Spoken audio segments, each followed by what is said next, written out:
Draymond Green, Klay, Wiggins. It's like we're just spinning a wheel every single day, and it falls on one of those three guys. Klay was not good. And here's Anthony Slater, who joined us in the 8 o'clock hour about Klay Thompson being benched in the third quarter. And then, of course, he didn't close. Listen to Slater explain what happened on the bench when Klay Thompson found out that he wasn't in that starting or that finishing lineup. The seal has been broken, right? Like, I think Steve Kerr has now made it possible that, hey, I can bench Klay Thompson in crunch time, which you didn't know how he was going to handle it. He was not pleased last night. It sounded like the broadcast wasn't looking at him at all on the bench. He was kind of stammering around the bench. Steph at one point kind of had to pull him away. He was yelling towards the bench. It didn't seem like it was anybody in particular he was yelling at. I'm sure the coaching staff are making the decision, but yeah, I mean, he was making his opinions felt. Then he walked over and he hit something on the bench and kind of like it looked like a cup rack or something went flying behind the bench. Oh boy! And then you get Shams Charania with more on Klay Thompson and the money off the floor, which obviously has affected his performance. He may just not have it. I'm not even going to try to make that excuse. It's got to be on his head. But listen to Shams Charania earlier today from The Athletic. And Klay Thompson, 2 of 10 last night, 1 of 8 from 3. I think we all believe he deserves an opportunity just to see this through, and he should have limitless, opportunity to try to figure it out, get out of this rut. But his future has been in question. We talked about on the eve of the season, they're not close on a contract extension when they were discussing one before the start of the season. I'm told that the Warriors offered a deal, 2 years in the range of $48 million in an extension to Klay Thompson before the season. And now there's no deal. We're into the season. He's going to play it out. They're going to play it out. And we saw last night, Jonathan Kuminga played a lot. Brandon Podziemski played a lot. Oh, sure. Could we see? Could this be as much as we all want to see the Warriors and their vets get a chance to ride this out to the sunset? Absolutely. We're seeing 2 young players start to play more, and I think it's interesting. Limitless opportunity. I disagree with that. Yeah. And then you could look at this 2 ways, Fidodi. 1, 2 years, $48 million, not bad. $24 million a year. Or if you're like a lot of people are saying, boy, you dodged a bullet. Where's Shams getting that from, you think? Probably his agent. Oh, his agent? Clay's? His agent. Okay. Or somebody in the Warriors front That's what office. I was wondering, because he's got sources. Who's saying that Klay needs to have limitless run the rest of this season? Yeah, I don't. The Warriors or Clay's camp? I don't know if he's talking about this season or the next 2 or 3 seasons or this. Yeah, no. If he's not playing well, you don't finish. No, not even close. And finally, we're finally seeing that from Steve Kerr, and it's very refreshing to see that, you know what, if you're not playing well, you ain't going to be closing the games. Just ask Andrew Wiggins. Thank you. Played 15 minutes last night and scored. How many was that, Bonte? 3 points. He had a 1 3-pointer to open scoring. He was 1 for 1. Oh, my God. And he's making $100 million. And Klay wanted another, max deal. Well, can you blame Klay? Get your money. Get your money. I'm seeing Draymond and Wiggins get paid. Well, what about me? Andrew Wiggins has scored 7 points in the last 7.5 quarters of action. It's pretty embarrassing. He had 3 days off after OKC. Scored 8 points in the first quarter, scored 4 the rest of the way. You don't see the defensive tenacity that he had during that run against the Celtics and the Mavericks and the Grizzlies and the Nuggets. You don't see that same intensity on the defensive end of the floor. Offensively, even when he's finishing, it's hitting the back rim. From the 3-point line, he's shooting under 30%. He's averaging 12 points a game. 12 points a game. And Wiggins was supposed to be the second best player on this team. The second best. I knew Klay would be slotted at 3 or 4, but even Klay's not that. I'll give him. Klay hasn't been that. Let's not make any excuses for Klay Thompson. He's not been that.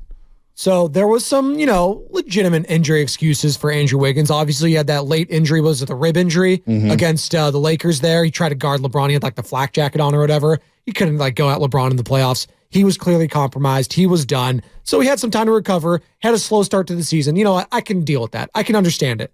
But now, and Slater mentioned he had the finger injury because he slammed it in a car door, some freak accident there, what have you. That happens, I guess.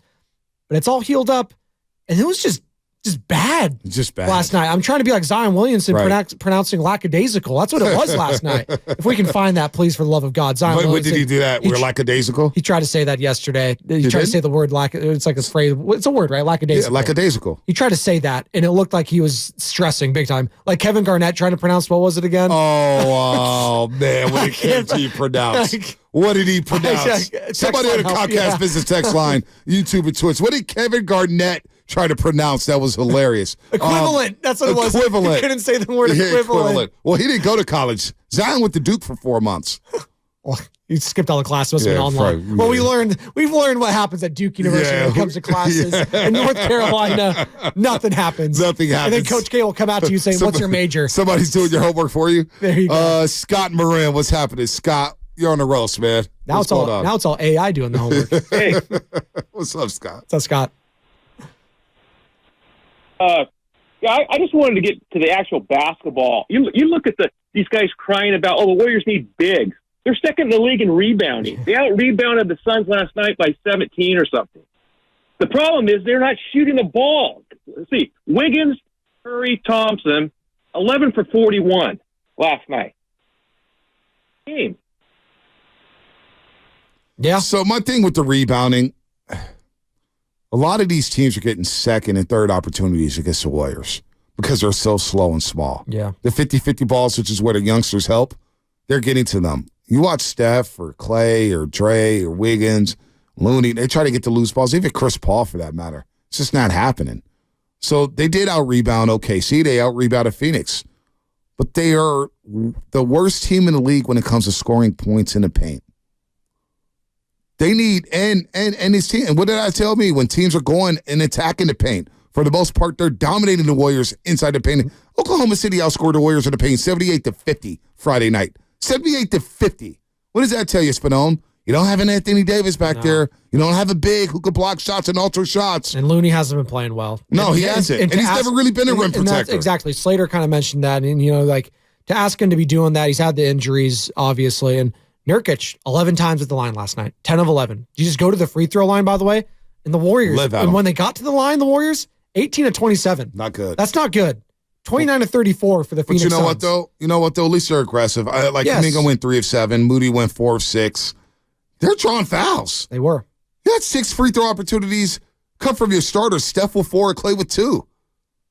I mean, Looney didn't even take a shot. Draymond took 3 yesterday, and Wiggins was 1 of 7. And he doesn't like to go to the free throw line because guess what? Andrew Wiggins is shooting 59% from the free throw line. So it's not just Draymond. It's not just Klay. It's Wiggins. It's trying to find minutes for the youth. This is turning into a disaster for Steve Kerr to go to State Warriors. How much is going to be helped when Gary Payton comes back with this? Well, then all of a sudden, I don't know, because all of a sudden you're going to take minutes from somebody. Yeah. Gary Payton is very good when it comes to defense, picking up full court, playing in a dunker spot. But I could play Kuminga in a dunker spot. Kuminga can do the things that GP2 can. Yeah. Podziemski, wouldn't you rather see Podziemski at this point more so? It's not a knock on GP2. But I'm getting way more offense from Podziemski. It's not even close. You need to get buckets in the NBA. He's quick. He's a lot quicker than I thought.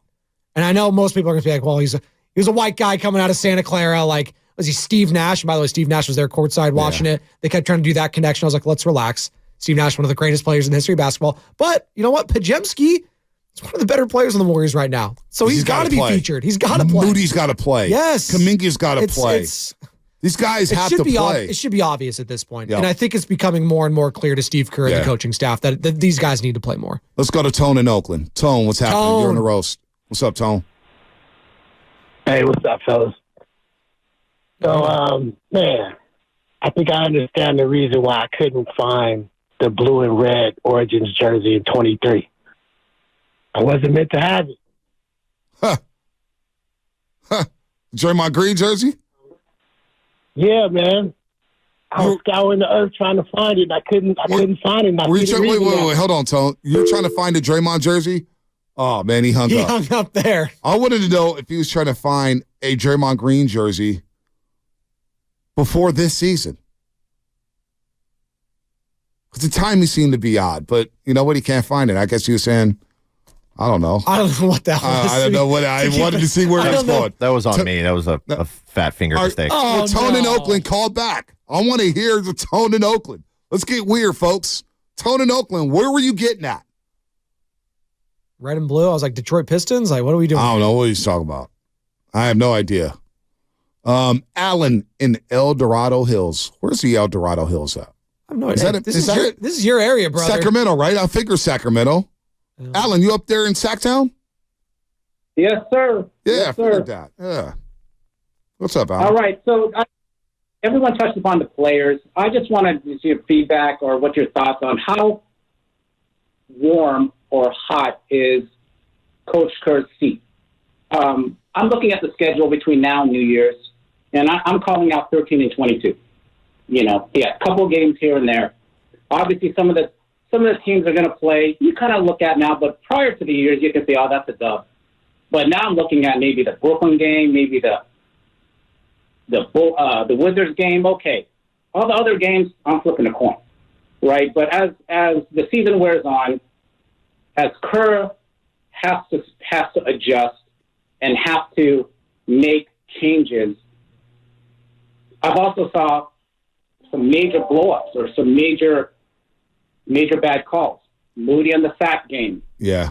Telling he's not going to play. Mm-hmm. Then he saves them and does it. So how warm is that? And if they do decide to blow up the team or decide to make major changes, is he the right person? He's in the final contract or the final year of his contract.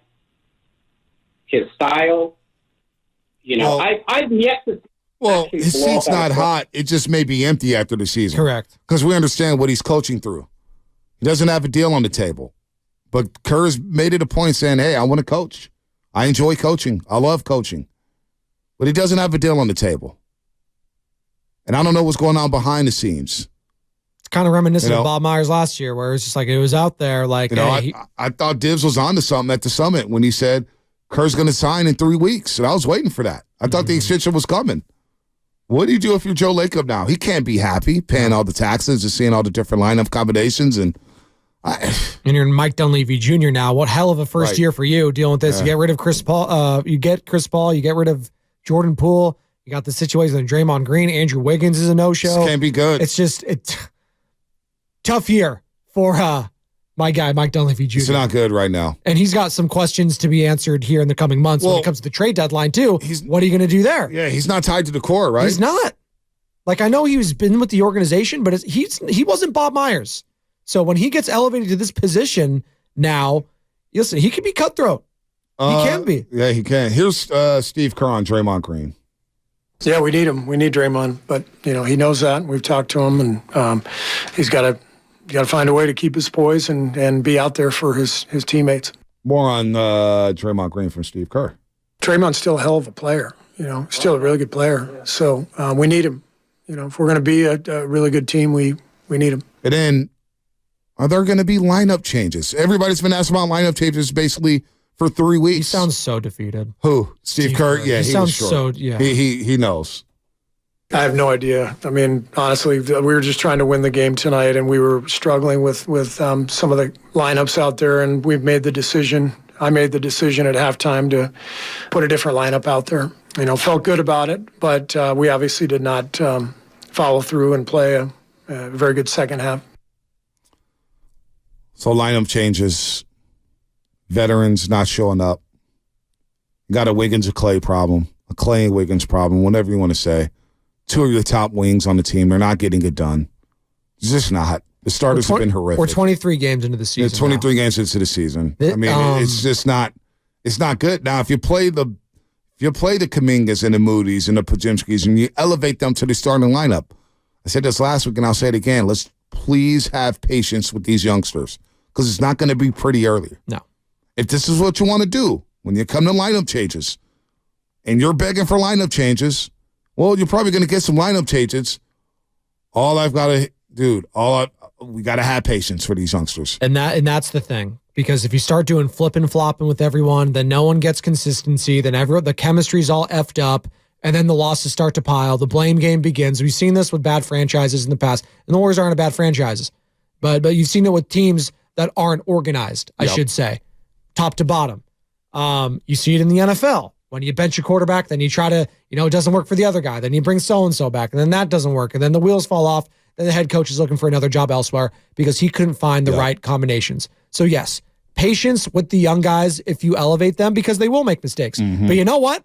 I can live with those mistakes because they're playing better than the guys who aren't showing up and making mistakes on top of it. No doubt. So at least they're giving me something on one end.